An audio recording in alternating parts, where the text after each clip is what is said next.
32,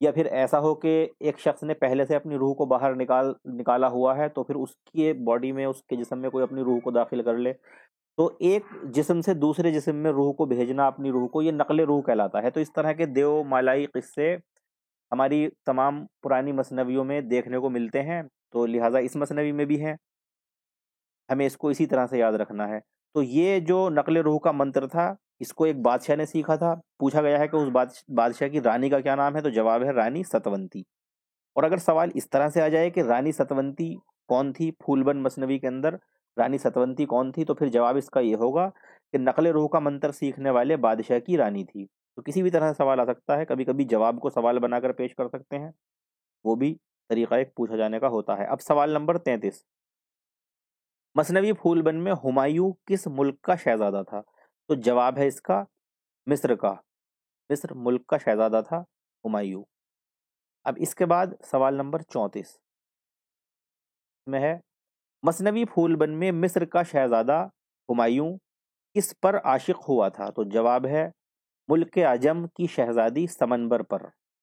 اب سوال نمبر 35 میں ہے، مثنوی پھول بند میں مصر کا شہزادہ اور ملک عجم کی شہزادی کس ندی کے کنارے پر بنے محل میں قیام پذیر ہوئے؟